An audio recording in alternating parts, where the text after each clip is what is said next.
Welcome to Habitly Courses, a production of Manage to Win. Each course is divided into multiple lessons for easy viewing. All are now completely free, so you can watch them on your own or work through them as a team. Please subscribe to this channel, leave a comment, and share your favorite lessons with others.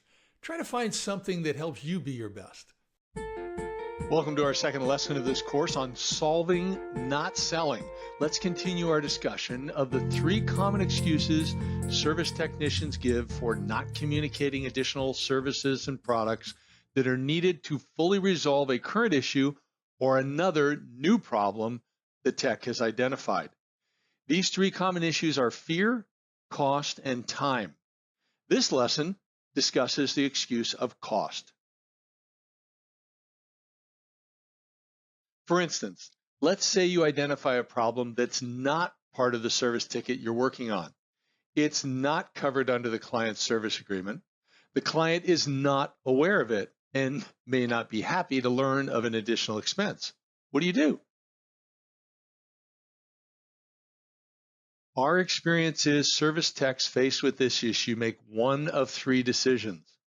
Decision number 1, the service tech does the work and doesn't charge for it. While this may be appropriate when the issue can be resolved in a few minutes, it's a big mistake when the tech is giving away hours of time every week. Often service techs give away billable hours because they're afraid of asking to be fairly paid for the extra work they're doing. They don't want to take the time to get approval, or they fear the client will be angry upon learning of the additional expense. However, when you don't charge for your work, then your company has less money to pay you and other employees, spend more on education, and provide other benefits. Also, obviously, profits are eliminated when service techs give away too much time. Therefore, when you uncover a problem, you must charge for your time. Decision number 2, the service tech says nothing about the problem to the client, does the work, and then bills them. The good news is the new problem is resolved and your company is pleased that you're billing for your time. The bad news is the client is probably going to be mad. Why? The client's mad in this situation because you made a decision that was only theirs to make. That decision was how they spend their money. Yes, you resolved a problem, but you insulted the client by not asking them in advance to approve the work. Therefore, unless your service contract allows you to do some work without pre-approval, you can never do billable work without pre-approval from the client. Preferably, you get that approval in writing. The only exception is emergencies. To summarize, when you uncover a problem, get pre-approval to fix it from the client and then bill for your time. Now, decision number 3 is the primary focus of this lesson. It's deciding to tell the client about the problem before you do any work on it. You explain the problem, give them 1 to 3 possible ways to fix it, and then let them decide. Unfortunately, many service techs don't want to ask a client to spend more money, even for new issues. There are lots of reasons you may feel this way. Let's start by discussing 5 cost concerns that tempt service technicians to avoid telling clients they need to spend more money to solve new problems. First, it seems like a lot of money to you. Remember this from lesson number 1? When you identify a problem, the cost to fix it may be $200 or $200,000. The amount seems like a ton of money to you personally based on your finances. However, you're not paying for it. Remind yourself the client has already spent more than your proposed expense to fix this new problem on the products and services your company is providing. How do they do it? Clients consider the cost of this new fix divided by the number of their employees who will benefit from that work you're proposing. The cost relates to many people, not one individual such as yourself. For instance, remember that $4,500 cost example in our first lesson? It's huge if you're paying it as an individual. However, your client has 45 employees, So you divide that cost by 45, and the cost is only $100 per employee.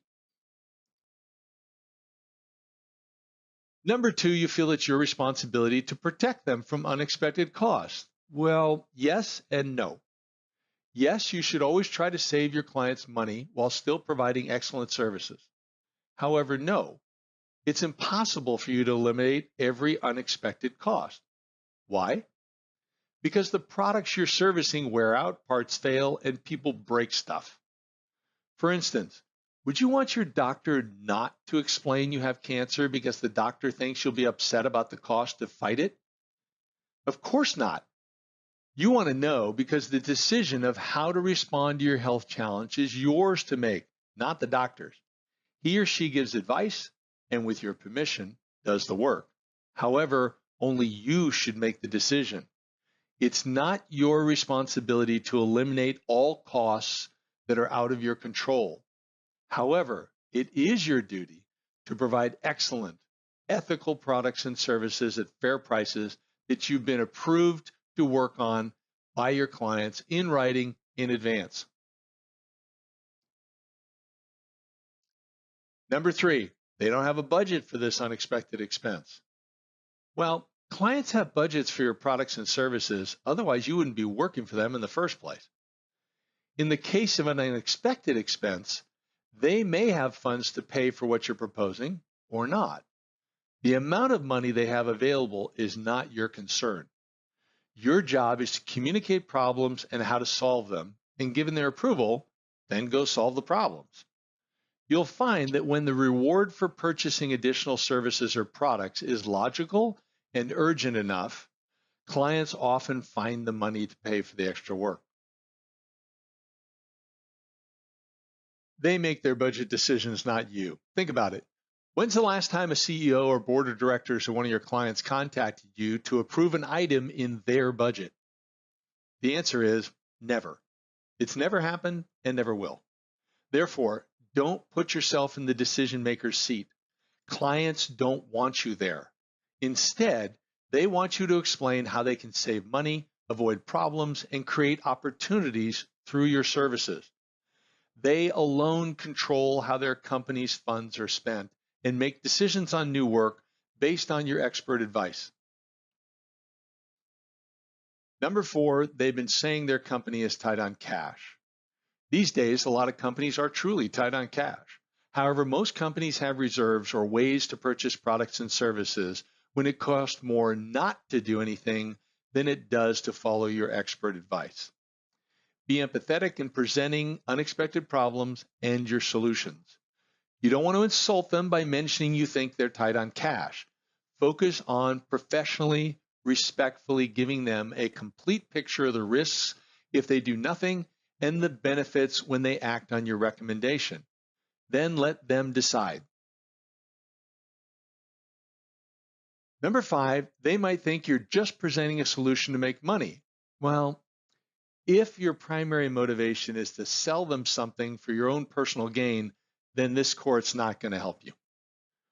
Our experience is when most service technicians sincerely recommend solutions they believe help their clients, then everybody wins. You are competent, loyal, people of good character. However, there are times when the client is being controlled by fear and they temporarily might believe the lie that you're only recommending something to make money. Sadly, there are people totally locked into this type of paranoia. In this situation, it's still your responsibility to communicate the unexpected problem promptly and then let them decide. Next, let's consider 5 ways clients should know you're sincere in what you're proposing to them and none of your motivation is based on greed. Number 1, explain the problem and 2 to 3 options to solve it in words they understand. No techno jargon. Also, deliver the information in their communication style, which may be different than your own. For instance, some people like summary information explained quickly, whereas others want a lot of detail with examples and proof.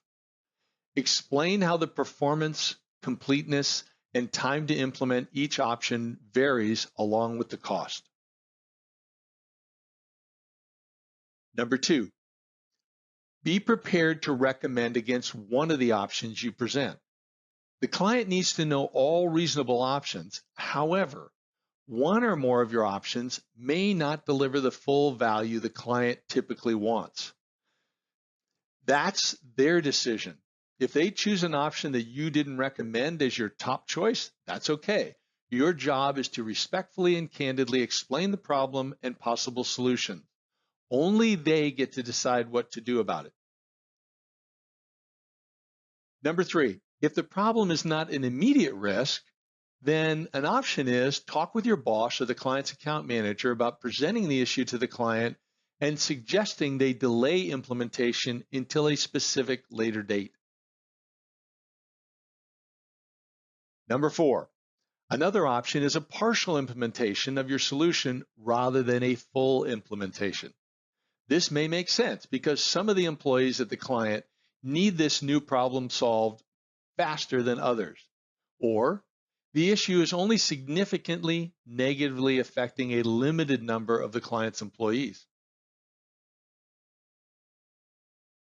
And number 5, if appropriate, truthfully explain how your proposed solution has helped one or more other clients that were facing a similar issue, or what happened when a client didn't have your solution in place and as a result, the problem cost them.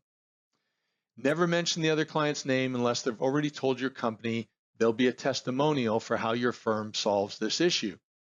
Do not say that a client got hurt because they didn't follow your advice, unless you're asked. In that case, be humble, be empathetic, and you want to sincerely state you're disappointed the client didn't take steps to avoid the problem. You never, ever want to say something like, well, if they'd only done what I've told them to do. That's bad. It really makes you look bad, no matter how right you were in the way you solved the problem. So don't take that route. Stay humble.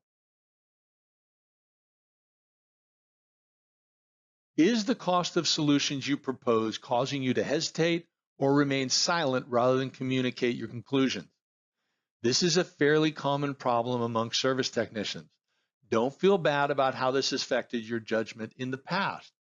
But now we're going to move into a new future. This lesson and the full Solving Not Selling course explains why promptly communicating unexpected problems is the best decision. Apply what you're learning in this course to overcome your less effective behaviors, such as having unnecessary concerns about cost with new, more powerful habits or processes. Work with someone else or a small team for accountability and encouragement. You can do this. You can develop new habits that'll be more powerful and overcome your bad habits.